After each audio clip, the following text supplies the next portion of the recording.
The tar goes to the lungs, the nicotine destroys the heart. They're both bad. What do you say to people that use the nicotine patch and those little things in their mouth called Zins? Look, the whole thing is harming them, damaging them all day long, every day. It doesn't matter what they switch to. And, it's like rearranging deck chairs on the Titanic. It's just not the proper way to think about it. You have some good analogies. Wait, rearranging deck chairs on the Titanic. It's the ship sinking. You're done. Anyway, it doesn't matter what it looks like. Yeah. So no, it's been a few podcasts, but let's keep it up. There's 7,000 points in a cigarette. There's 2,000 in vaping. And so that shouldn't make anyone feel better, right? They're not supposed to go, oh, I'm doing much better than those smokers. It's only 2,000 poisons. What do you have to say about gambling, sex addiction, the other addictions that you're seeing? I don't work with everything, but I do work with gambling. And the gambler has to be willing to give up gambling.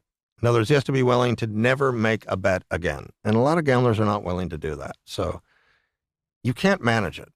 So a gambler that's addicted, everybody has this illusion that I can manage my addiction, but that's why addictions are here. We don't manage them. They manage us.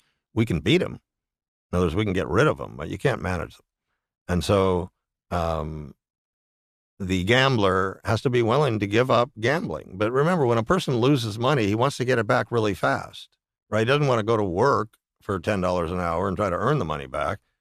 So it's self-perpetuating. So a gambler loses money and he wants to get that money back really fast. He's in a kind of a bad state of mind, so he's not making the best decisions perhaps. And he ends up losing his family or his home or, just doing crazy things, emptying his bank account, and it's a serious addiction. What are some success stories that you've seen that are like wild stories that you almost couldn't even believe yourself? Well, I've helped people change their lives. And so I had this one girl in high school who couldn't take tests because she was so frightened. And they made an exception for her by putting her in a room by herself and letting her take the test. But she couldn't do that either. She would just freak out. We did 3 sessions together. She went back in and took the test and then called me that afternoon and said, I wasn't nervous at all. I wasn't anxious at all. It's like a miracle. I was just totally fine. So it completely changed her life. She could not take tests prior to that. Are there people you can't help? No, that's a myth. Some people think they can't be hypnotized. Those are usually the best people. So, no, there's no such thing because hypnosis is a natural state. So there's no such thing. So what happens is people go to a hypnotist, let's say, and they don't get hypnotized and they think, well, maybe I can't be hypnotized. And then the hypnotist, who is a bad hypnotist, says, yeah, you just can't be hypnotized, because he doesn't want to take responsibility for him being a bad hypnotist. And so that person ends up coming to me going, well, I've been told that I can't be hypnotized, but none of that's true. It's available to everybody, just like sleep is available to everybody. Hypnosis is, we have waking consciousness here, sleep down here, hypnosis is in the middle. It's available to everybody. So for the skeptics out there that don't believe in hypnotherapy at all, they don't believe it's real, what do you say to those people? Because I think there's probably some people listening like, oh yeah, good, hypnotized. Ask them how many people they've helped quit smoking. I've helped thousands. Ask them how many people they've helped quit drugs. I've helped so many. So it's the most powerful process there is. There's nothing more powerful than hypnosis to help people make changes or to help people beat addictions. And how did you learn this? Well, go ahead. I just wanted to know,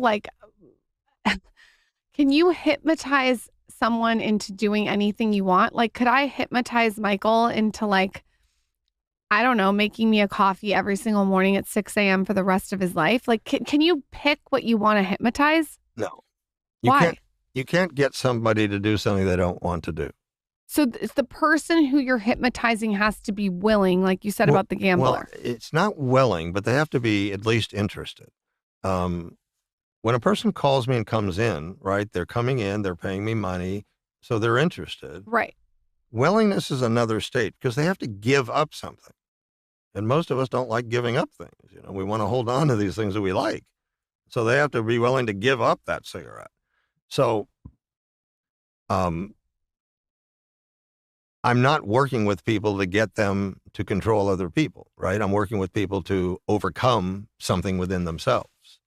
Okay. And so, no, hypnosis is not a tool for control. It's a tool for empowerment.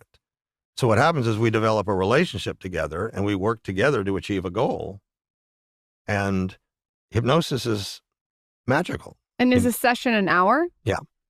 And most of them are able to achieve their goal without suffering. Go ahead with what you were asking. No, I guess what I was wondering is like I think a lot of people, when they think of hypnotherapy, they think like of the person in the parlor room that's like, hey, we're going to put this guy out and then we're going to get him to walk and do funny things to himself. And this is like a different way to think about it.